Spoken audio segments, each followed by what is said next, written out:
ছেলে চোখের আড়াল হইলে খুব খারাপ লাগতো। মাসখানেক আগে প্রবীণ নিবাসে এসেছেন সুফিয়া কামাল। স্বামীকে হারানোর পর সবকিছুর বিনিময়ে প্রতিষ্ঠিত করেছেন ছেলে মেয়েদের, অথচ ভাগ্যের নির্মম পরিহাস।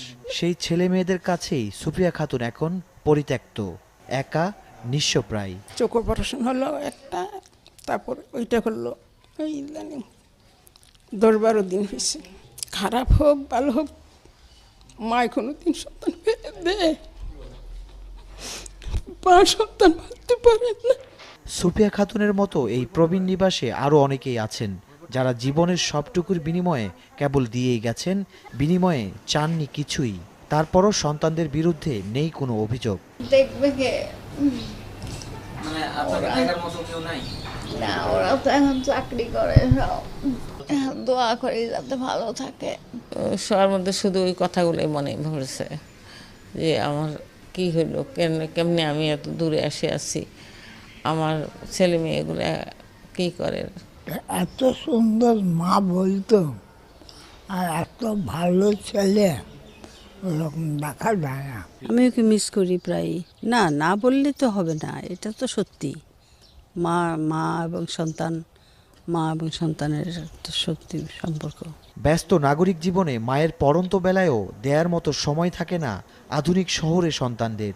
মা মানেই যেন এক বোঝা। এক সময় যে মায়ের কোল ছিল সন্তানের পরম আশ্রয়, বৃদ্ধ বয়সে সেই সন্তানের ঘরেই একটু জায়গা জোটে না। যে সেবাটা পরিবারে পাবে না, সেই সেবাটা কিন্তু আমরা দেওয়ার চেষ্টা করি, কিন্তু তারপরেও মানে ফিলিংস যেটা, যে তার পরিবারের থেকে যে সে বিচ্ছিন্ন, তার যে পরিবার আছে, তার পরিবারের লোকজনরা আছে, এটাকে কিন্তু যতই সেবা দেয়া হোক, এটাকে কিন্তু মানে সে ইগনোর করতে পারে না। একাকিত্বের ফ্রেমে বন্দি মায়েদের দুচোখ চেয়ে থাকে সন্তানের প্রতীক্ষায়। আধুনিক নাগরিক জীবনের মোড়কে বাঁধা সমাজই মা সন্তানের মধ্যে তৈরি করে দিয়েছে দূরত্বের দেয়াল। মমতাময়ী মা, সন্তানের প্রতি তার স্নেহ ভালোবাসা বর্ণনা করে শেষ করা যাবে না। মায়ের গুরুত্ব কিংবা তার ভালোবাসাকে একটি নির্দিষ্ট দিনের মধ্যেও সীমাবদ্ধ রাখা যায় না। তাই আপনজনদের ছেড়ে থাকা এমন মায়েদের মনের কষ্ট বুঝতে পারাটাই হবে মা দিবসের সবচেয়ে বড় সার্থকতা। এহতেরামুল হক, RTV, সিংগাইর, মানিকগঞ্জ।